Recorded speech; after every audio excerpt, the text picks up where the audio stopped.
whenever you like. Let's start, please. Just a second. Okay, just a second. No. Okay. Okay, can we start? Lara? Okay. Yes. The Israeli agricultural challenges and agricultural co-op around the world. We'll start with some basic data on the Israeli agricultural soil, water, and outputs. Let's start with the soil. This is the map of Israel. The Israeli territory is about 5.4 million acres, including the Golan Heights, without any political statement. The urban area is about 500,000 acres. Military camps, about 50%, 2.5 million acres. Open fields, mainly nature reserves and national parks, about 1 million acres, and the agricultural soil, only 1.3 million acres. It's important to know that 90% of the land is public, and there are long-term agreements between the government and the farmers. And there are two main agricultural settlements, the kibbutzim, it's a large and diverse farms, and moshavim, private and relatively small farms. The agricultural soil, as I said, 1.3 million acres, vegetal crops, about 1 million acres, and grazing, 300,000 acres. It's important because the grazing sector suffers from a significant import. We'll talk about it later, but the importance of the grazing sector is that it's the protection belt around the vegetal fields, mainly against theft and damages that harm especially on the Israeli periphery, where most of the agricultural production is located. Let's move on to talk about the water. As you can see, these are the agricultural water in Israel. You can see that it's, let's say, before this significant last winter, in the past 10 years, Israel has been suffered from continuous drought. And there is an ongoing cutting of agricultural water quotas. You can see it in the red line. The water sector is a closed sector in Israel, meaning that the water prices is to be decided by the real production costs, and without any subsidies from the government. Farmers need to finance the technological solutions with small help from the government. And Israel is a world leader on water recycling. I mean, about 80% of gray water come back to irrigate the fields and orchards. The second country in the world is France, if I'm not mistaken, with about 25% of the gray water. In Israel, we talk about 80%.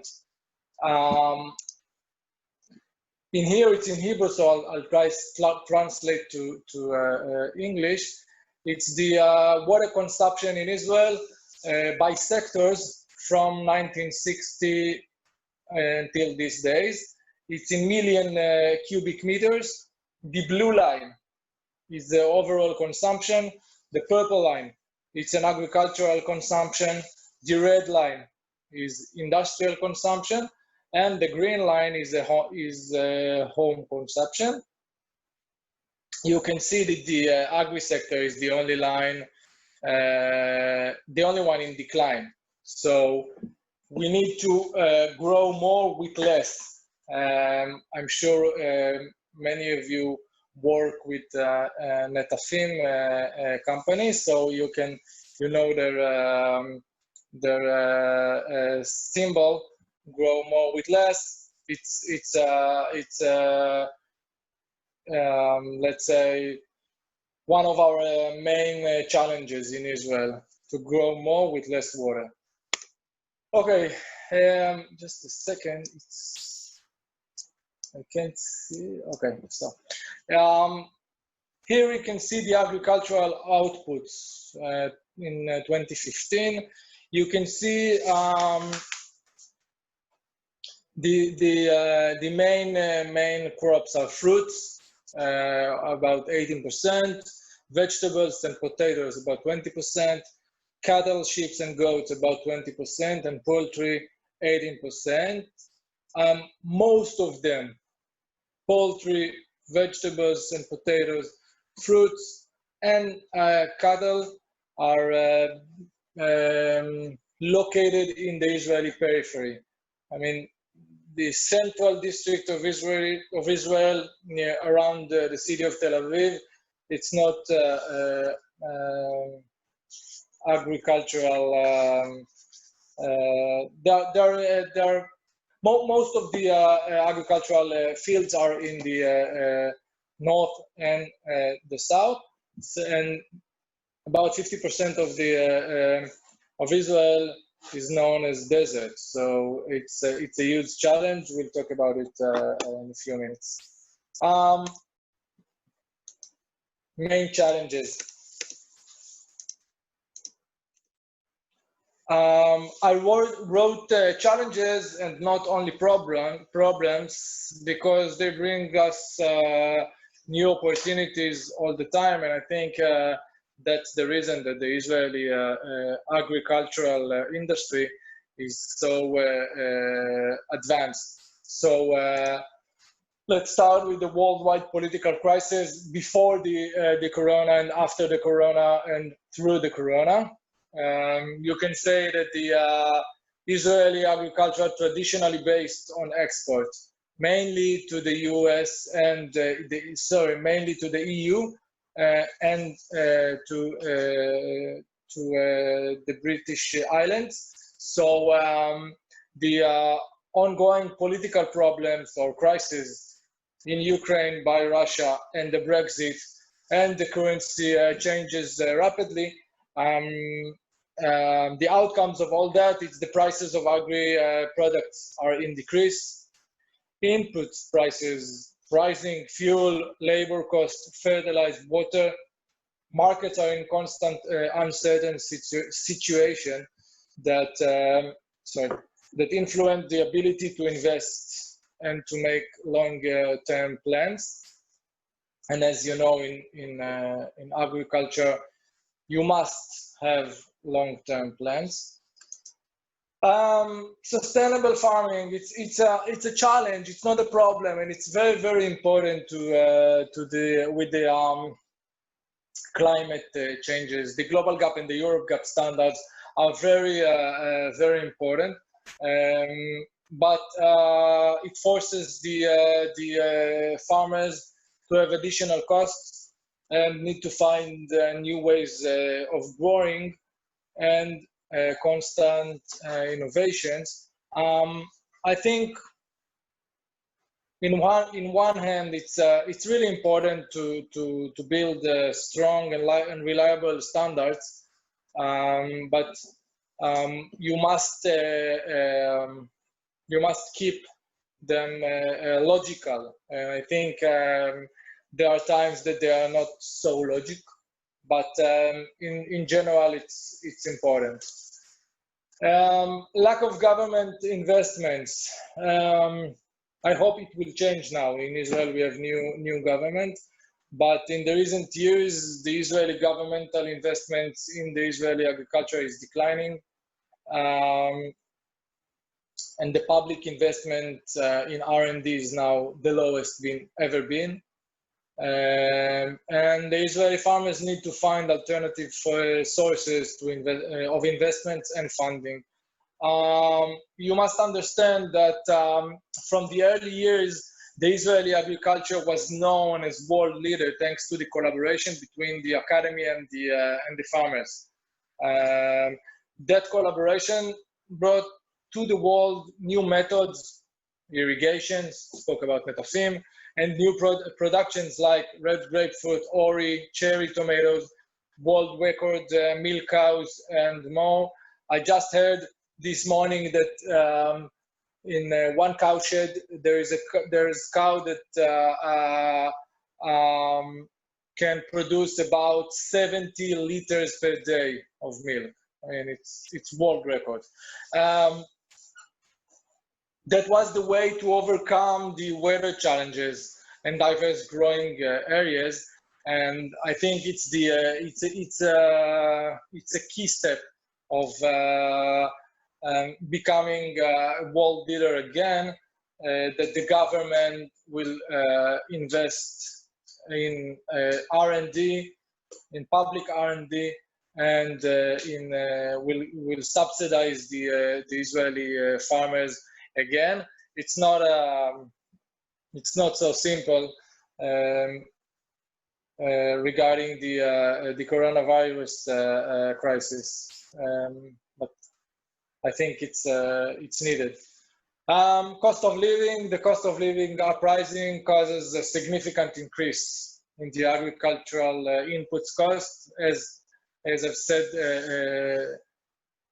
fuel, working costs, or labor costs, and etc. are in the past 10 years, I think they are. There's an ongoing uprising on those prices. This one is, I think it's a unique problem to Israel, but I think it might become a worldwide problem. The Israeli market characterized in significant domination of large private firms along the agricultural chain values, and in the past 15 years, I think it's one of the significant phenomenon on the Israeli agriculture.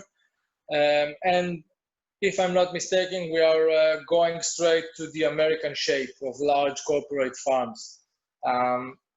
You must understand that the family farms are being closed in a very fast speed, and it harms the rural economy very badly. Lack of working opportunities to young farmers in the rural areas causes the abandonment of many rural areas. And in a country like Israel, agriculture holds a huge role on borders maintaining. And when family farms are being closed, the small rural villages become basically graveyards or a place to get old, and you can see it all over the Israeli periphery, mainly in the far north of Israel. And it leads us to the next challenge: lack of young farmers. I think in the past, the farmers were known as the role models to young Israelis. Now, in these days, it's not the case, and a lot of agro schools and research are being closed, and I think if we want to keep the Israeli agriculture sustainable, we must act very fast to build new opportunities, new ways and routes to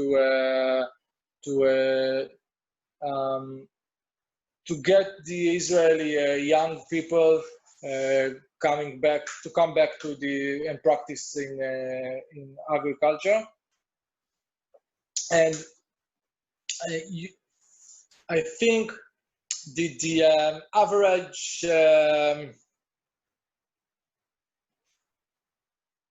No, I think most of the Israeli farmers are very old.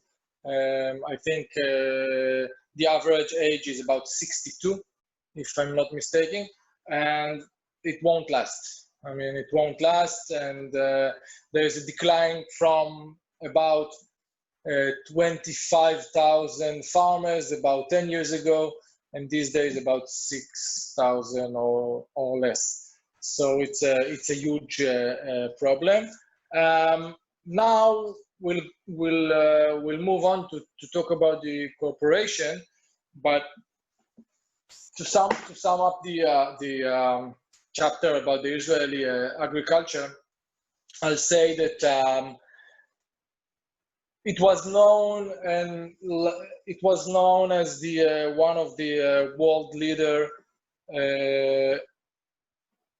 for decades, and these days we are in a slippery slope towards a very uncertain future. And I think it's I hope, and I'm working hard on it, that the Israeli government and leaders will understand the importance of a strong and sustainable agriculture. One of the solutions is cooperation, and that's why that is the link between the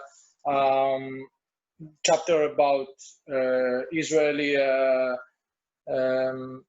agriculture to the cooperation. And I wrote that cooperation as a tool to ensure the sustainable agriculture, because I think in Israel, I think in most of the world, working together is a better way to work, and you can build, you can get added values. We'll talk about it in a few minutes, but you can get added values by working together, not only to make more money. Let's start about in a bit history. In 1844, the first cooperative was established in Rochdale, England, as the Rochdale Society of Equitable Pioneers. Actually, the first cooperative was established in Ireland, but the Brits stole the idea like they stole a lot of things from the Irish people along the history. So the first, the really first cooperative was established in Ireland in a place called Ralahim. In 1982, the ICA, International Cooperative Alliance, was established, and in 2012 was the United Nations Year of International Cooperation. 5 years, 2015, 1.5 billion cooperative members worldwide. I mean, it's working. If 1.5 million cooperative members worldwide, I think it's a good sign that it's working. You can see in here the Coop values. Every new cooperative must agree to those values and must insert them to its foundation declaration in order to be considered as cooperative. As you can see, it's practiced mainly in the way of managing the cooperative and on the targets of the cooperative. And I think that's the main difference between cooperative and a regular business firm. Voluntary and open membership, democratic member control, member economic participation, autonomy and independence, education, training and information, cooperation among cooperatives, and concern for community. As you can see, it's there's a very wide perspective about let's say, the atmosphere that the co-op build inside the co-op and also outside to the society. Here you can see the market share of agricultural cooperatives in the EU. As you can see, dairy, about 57% of the dairy industry is held by cooperative. Wine 42%, olive 38%, and total 40%.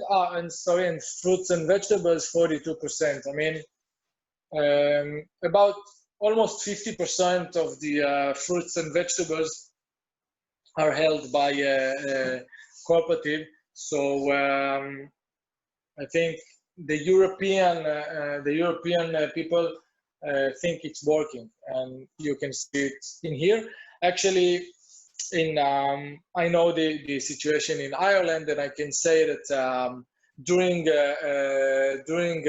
economical crisis in about 2014, 2015, a lot of farms from the milk industry in Europe were closed.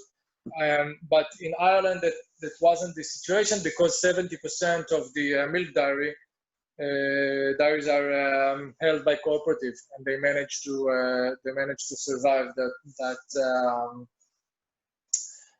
economical crisis. Here you can see the EU agricultural co-ops numbers. Cooperative enterprises about 51,000, members about 9 million. Employees about 700,000 employees, and the annual turnover about 350 billion euros. So it's not a small business. It's a big one. Let's talk about the key steps in building a co-op. I'll say that I'm sure that it's a matter of culture. It's a matter of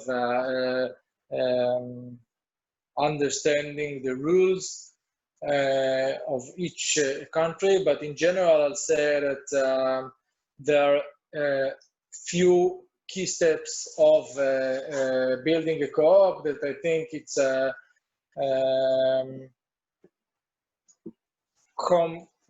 okay, let's say I'm picking my words because I think it can be very different in any country, but I think it's possible. Let's say, and I'm putting myself to each of you that will want to build a co-op. Just talk to me. Understand the needs. Diagnose the market and influential forces, regulation, business plan, yearly, monthly, weekly work plans, education, education, education. As you can see, I think that the most important key step is education. And I will demonstrate those key steps by using a case study that we made about 6 years ago with cattle growers in the Golan Heights, northern Israel. Okay. Understand the needs. Cattle herds used as a shield to plant growth, fields and orchards. 30 growers produce about 10% of fresh beef meat in Israel. Massive import of live cattle, mainly from Australia. Continuous prices decrease for the last 10 years. Sorry. So the cattle growers came to us and asked us to help them. They were in a very bad situation that threatened their ability to keep their farms. We made a very detailed research on the beef meat market in Israel. We realized that their only option was to unite and establish a cooperative. that will help them first in output prices and then to get more links in the chain of value. So we started about 6 months or more of meetings with those cattle growers, and after we managed to diagnose the market, we understand that it's a duopoly, 70% of beef meat to be sold by 2 companies. Farmers are last in the chain of value. Most of the farms have major losses, and action must take place or they will disappear.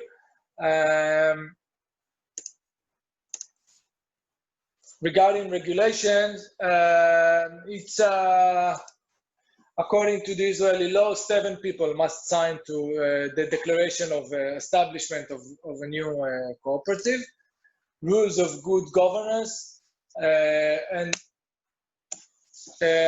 we created together with their self-leadership. It's a very important to build a self-leadership. Leadership from the farmers themselves. You can't lead them. They must lead they must become leaders. And we created together with them a new business plan for the cooperative that included negotiation with the input companies, and the business plan was agreed by all of the cooperative members. It's very, very important to build a strong democracy inside the organization, the corporate organization. The decisions were democratically agreed in the cooperative institute. I mean, we built the institute inside this organization, and I don't know if you saw farmers or beef growers. They are real cowboys, and to get them to sit together and talk, it was a very hard mission, but we managed to do it. And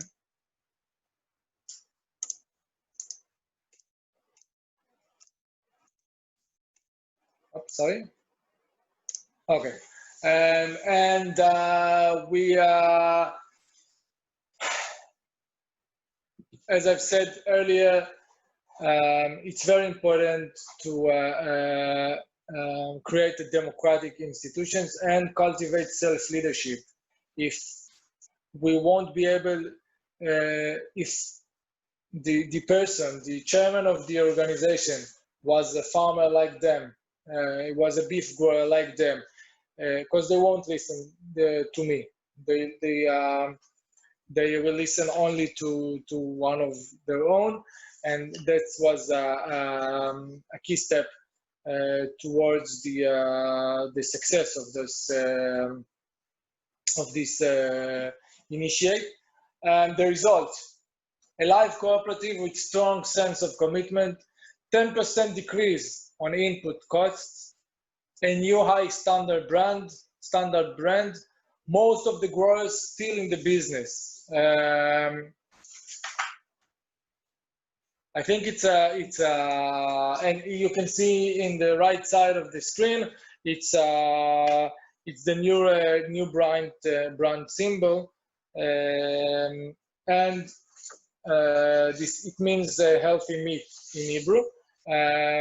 The average income of the members is relatively high to the other growers from other areas, and I think if you'll ask them now, 5 or 6 years after they started, if they can imagine them going back and work alone, I think they'll say hell no.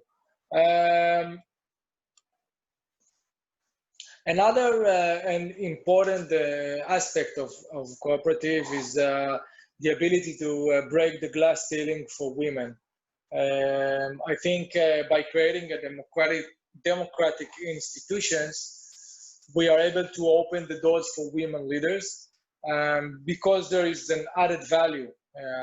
Social goals, we pay attention to other goals other than profit and money making.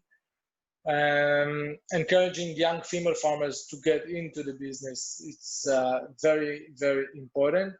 Creating a good gathering and safe environment to female farmers.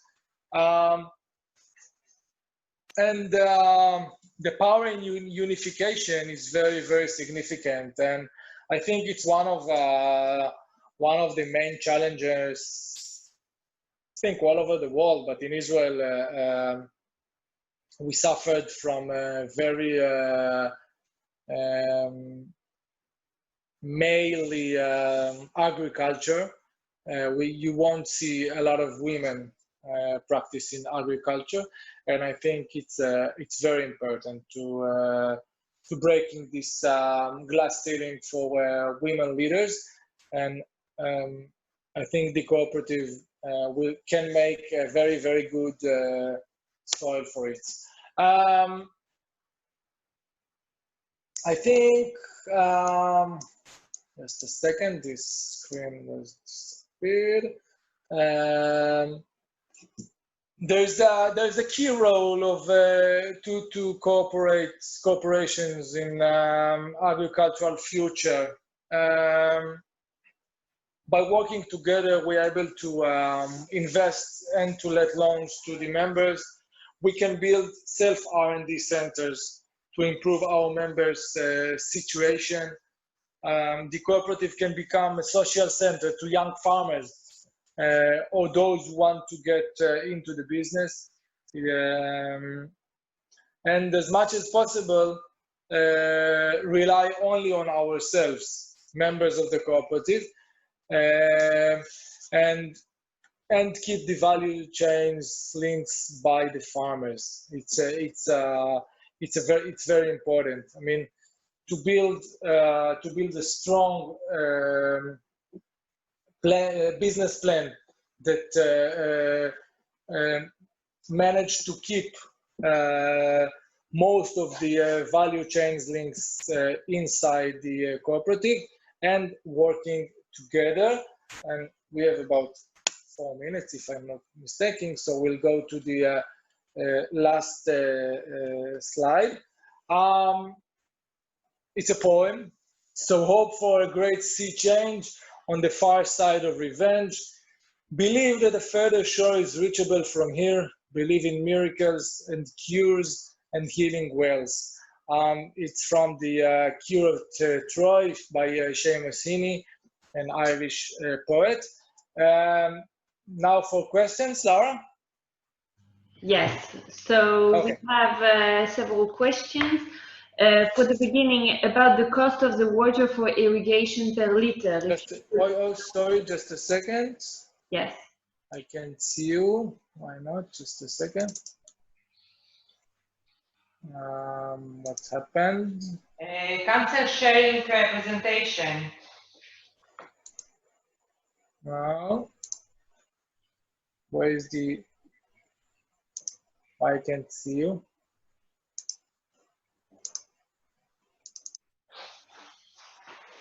Just a second. Wait, she's coming. Sorry.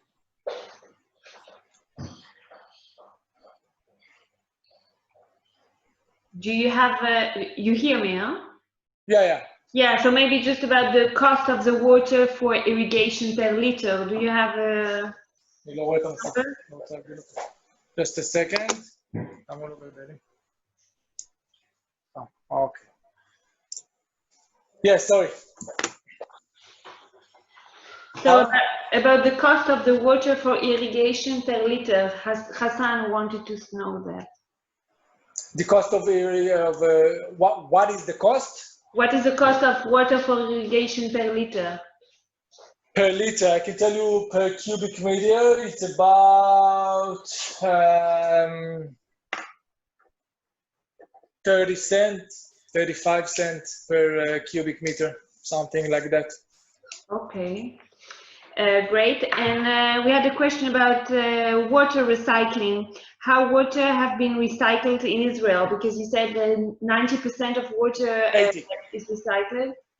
Yeah. 80% of the gray water coming back to agricultural use. We have very large factories all over Israel. You must understand that we have only one significant lake in Israel, the Sea of Galilee, the Kinneret. But in these days, we don't use those water to irrigate any at all. We use mainly gray water to irrigate the fields, and it's cheaper than the regular water for drinking water. It costs about 10 cents per cubic meter, something like that. Lara, another question? Yeah, at the end you talked about equality. Do you have something to say about the participation of women that you mentioned? Yeah, as I said, I think it must be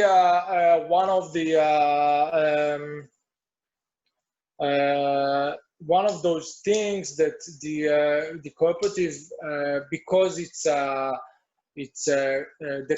combination between a business organization to let's say social organization.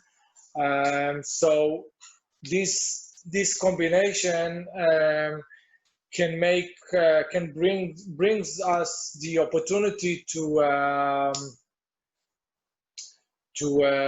speak, talk, practice in other things other than making money. And I think it's one of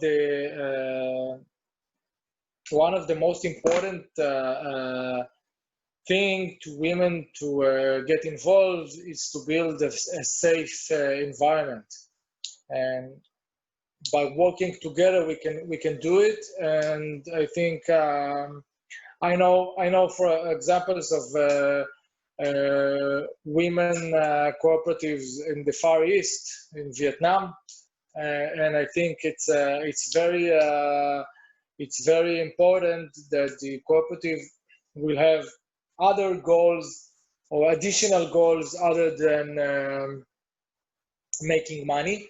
And one of them is the involvement of women.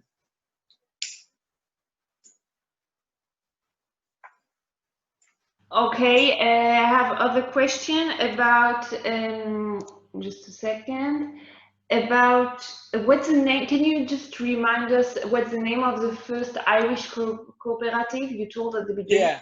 Yeah, it's Ralahim. It was a village, I think, in the west of Ireland, and it was the first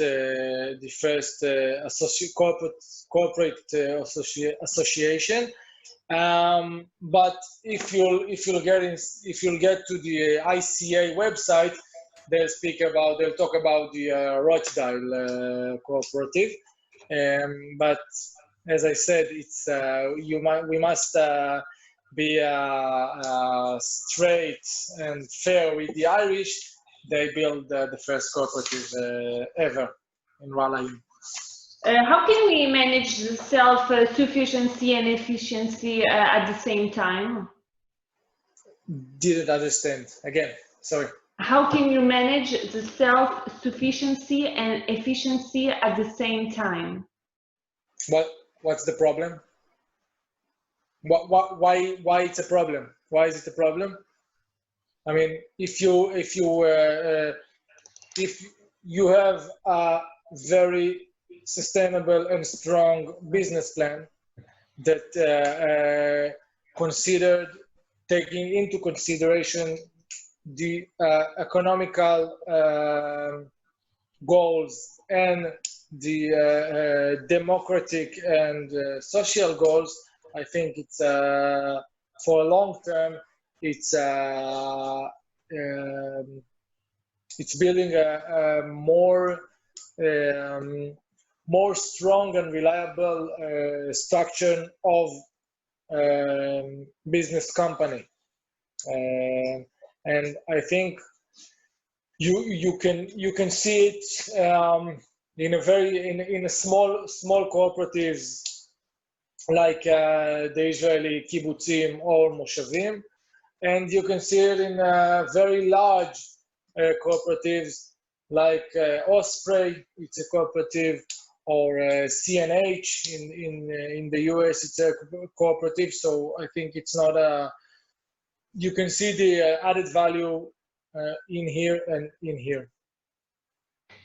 Okay, we have a lot of questions about the. How do we deal? The methods used to treat the irrigation water. Method used to treat the irrigation water. I can't understand. Sorry. The methods used to treat the irrigation water. Which water? Sorry. Irrigation water. Ah, irrigation. Oh, sorry. Okay. You can, and it's a worldwide company, Netafim. It's they have very unique,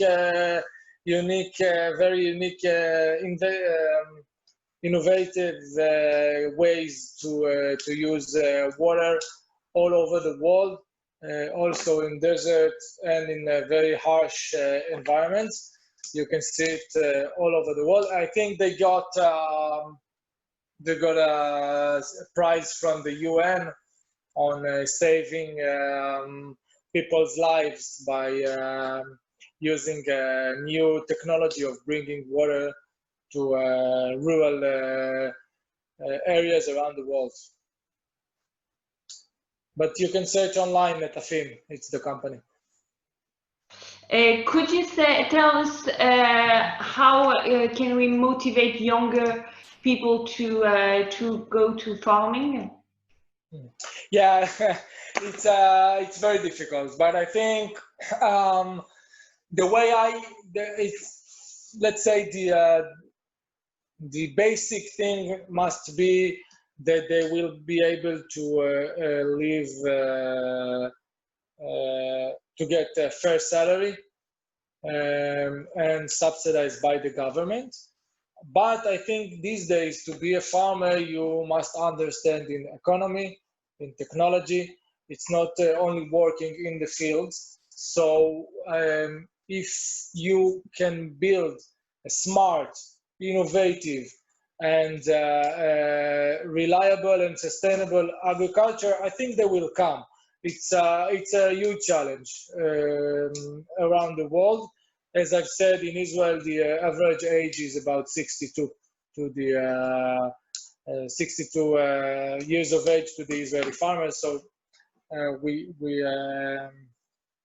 it's not it's a big challenge. But I believe if you build a strong economy, if you build good social environment like the cooperative can give, it's the start of it might be the start to bring back the young people to practice in agriculture. But if anyone from from you have any idea, I will love to hear. Yeah. Okay. So thank you. Wait. Yeah. Okay. So thank you, everyone. If you have, yeah. Okay. So we hope you have enjoyed the lecture, and we thank you, Mr. Neri Shotan, for your interesting lecture. We appreciate your participation and hope to see you soon during our future webinars.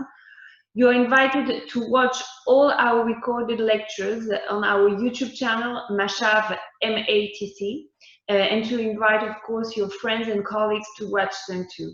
We'll be glad to cooperate with you in the future. Thank you for your active participation.